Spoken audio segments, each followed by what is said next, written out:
Microsoft, I have like a love-hate relationship with Microsoft. Yeah. I love some of their exclusives, and I like the way that they think about a lot of their ideas with the console and the console market. Okay. Yeah.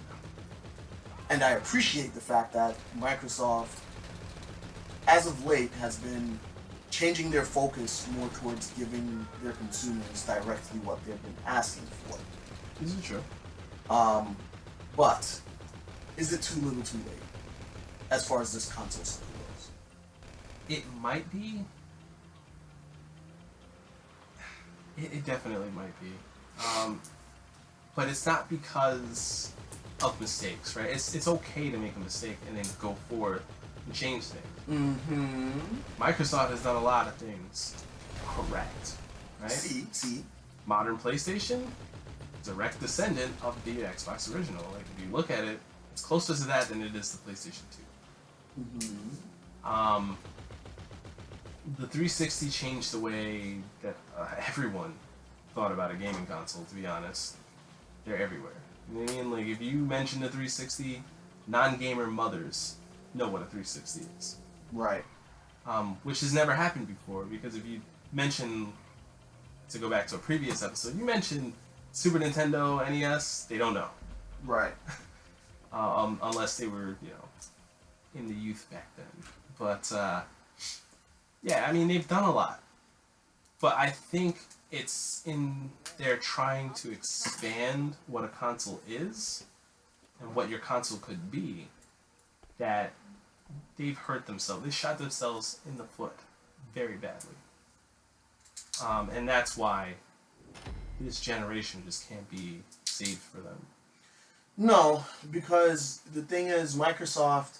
Okay, what Microsoft has done with the Xbox One, between launch and today, they've turned it from being an okay console to being a good console. Yeah. It's a viable gaming option. Yeah. Problem is, they don't have what Sony has right now in terms of exclusives. Yes. Okay? Now, I say that to say this. Sony, when they released the PS4, it was all about, oh, we don't have the DRM and we don't have all this stuff, blah, blah, blah, blah, blah. It's just pure gaming console, right? Mm-hmm. Microsoft came back and they were like, well, hold that, here's the One S. Yeah.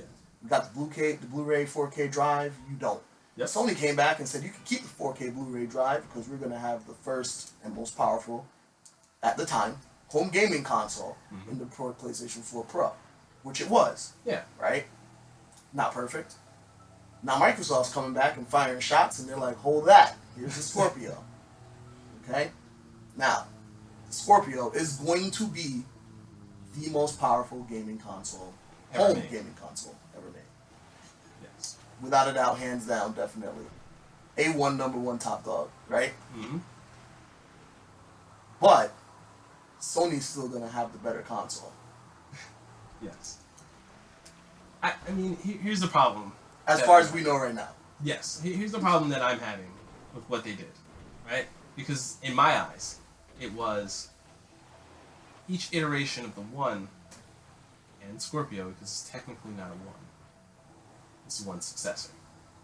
But each iteration, it's kind of like having 3 consoles. 3 different consoles. Even though they run the same software.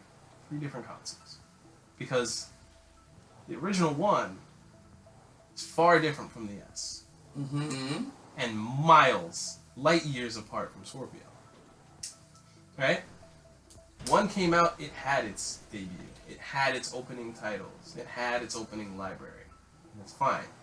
You put out the S and you want to come back to gamers. You want to make amends. You want to say, hey, this is different. We're not our older brother. We're new. We're better. Faster, sleeker. Where were your games when that came out? They had titles. No, but they needed, like, a title to solidify, like, yo, here's our new, more powerful console. Here's the game that shows that. See, I think that would have been a great approach, because it would have been like, oh man, they really are back in gaming, not just in entertainment. But that's the thing. They tried to do that, right? problem is Microsoft hasn't been able to hold on to any of their third-party exclusive titles, save a few. You know what I mean? And that's the issue. It's like, okay, you're gonna come back with the 1S, which isn't that much more powerful than the original one. Yeah.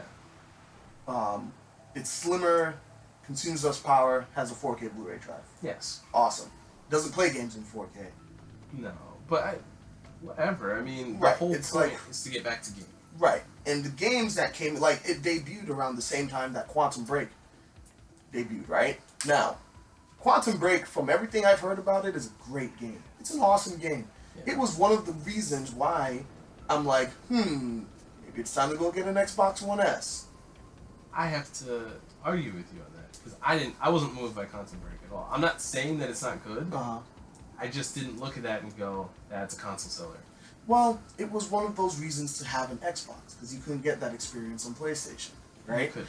But then they said, hey guys, you can play anywhere, so you can actually play this on PC. And that's what shit it for me. Because I was, you know this, I was talking about it, I was like, maybe I'll have to make a comeback.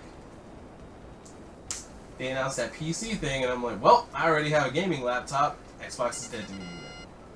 Well, not even just that, right? But now recently, as in like last week, they decided, well, not decided, they didn't decide, I'm pretty sure if they can change things they would. But it was revealed that Quantum Break is going to be coming to PS4. So then, like for me, I'm going to get it. Like, I like those single player type, you know? Yeah. And I was like, well, that's one less reason to go buy an Xbox. My only reason right now is Forza. And even that is like a shallow reason because Forza's like, it's Horizon really. It's not really Forza anyway. You can get it on PC. But I can get it on PC. So there's no reason to go back to an Xbox. I will never buy a live subscription because who plays Forza with me? Nobody. Like it's not. So it's like everything that they've built up over the years has just been flushed down the toilet because of this share play or whatever it's called. Now let's be fair. It's a good initiative. It is. It was executed poorly. They should have done something to secure and protect their Xbox consoles better. Because if I can get the full game on PC just like that's horrible. Like, I mean, even Sony's been doing stuff like that for years with their handhelds, where it's like you can cross buy, or you can buy you can buy PSP disc games and then have them for your Vita. Yeah. But you had to have the code. You had to physically buy the game, right? Or you had to rebuy the code for like $5 or something. Right. Microsoft didn't do anything like that to help protect themselves. It was just, hey, buy our console, but you can play everything that's on our console on your PC that you already have. So still buy our console. And right, and it's it's like, okay, I get what they're trying to do. I'm not saying it's fully terrible. They're trying to give people options, right? You Which is are. good. But now this leads into the Scorpio, right? Because okay, now you're telling me you're going to give me this ridiculously powerful home gaming console, which we don't know what the price is yet. I'm hearing rumors anywhere from $400 to $800, right? I'm leaning more towards it. Yeah, me too. But so it's like, okay, now I go out and buy, say it falls in the middle, $600, right? I go out and I buy this $600 console. Again, what games am I playing on it? Yeah. Because if you're gonna sit here and tell me, all right, well, all the third-party titles are gonna look phenomenal on it. Okay, granted.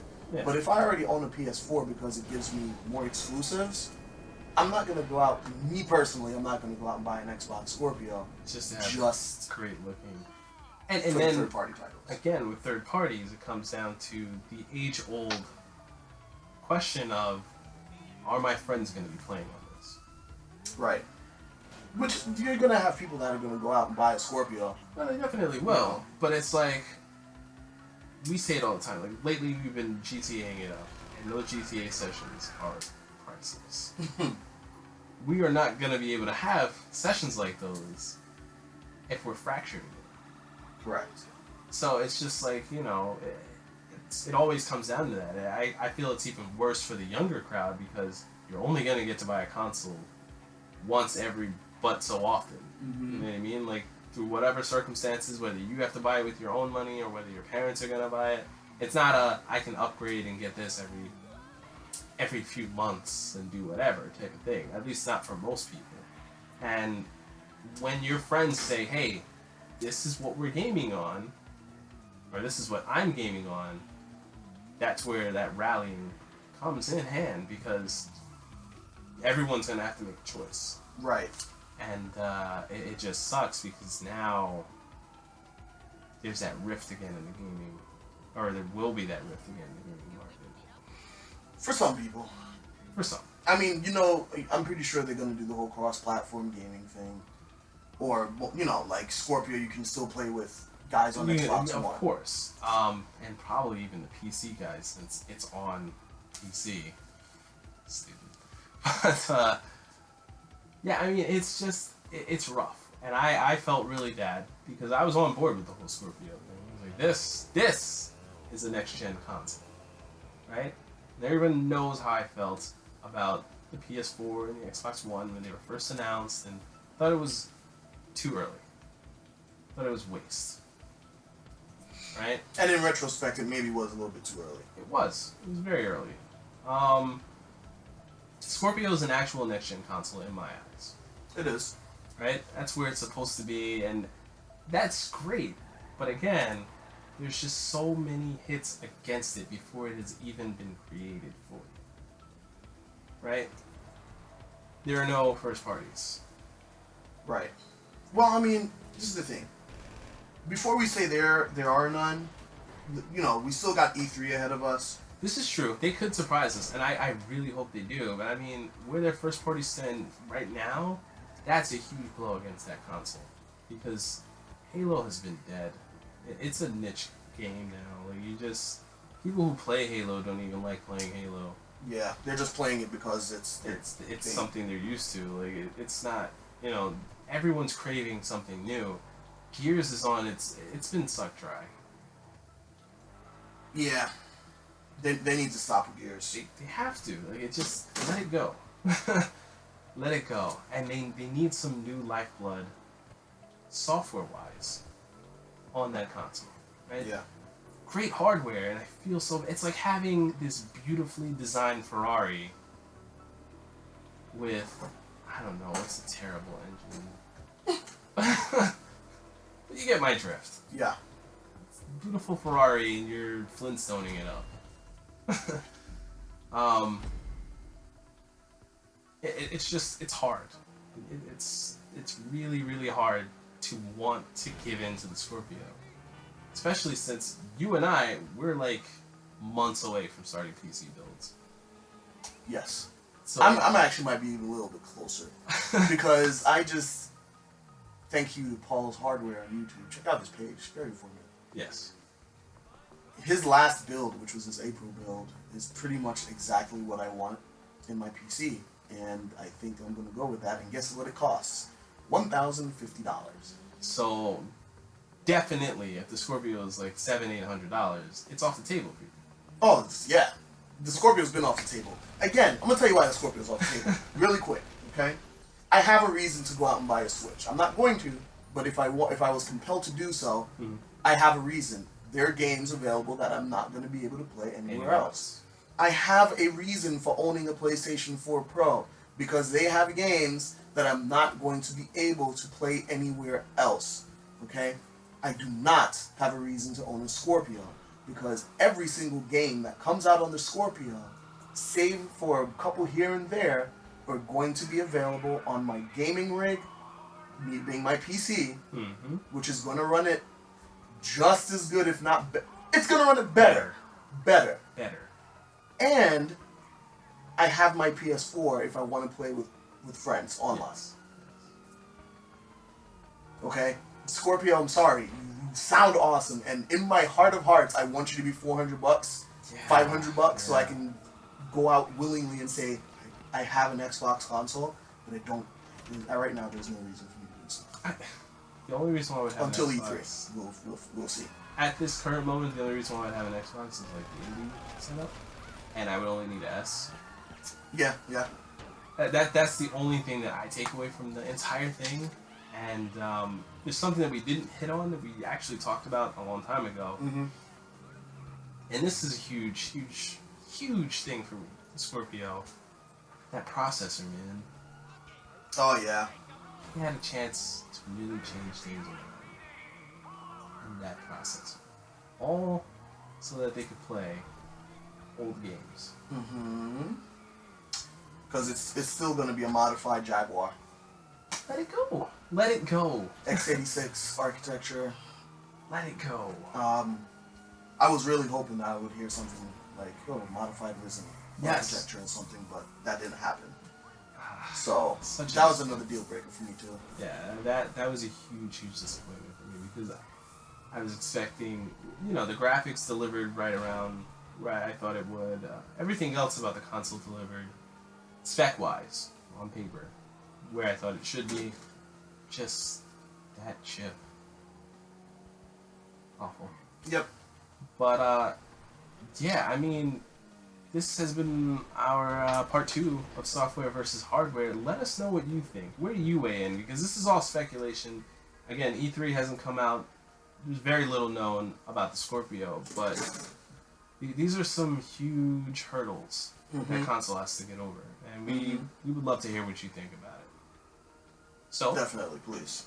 Definitely. Please and thank you. Leave some comments, email, hit us up wherever you can. We're not jerks. We don't bite. Yeah, send me a carrier pigeon. But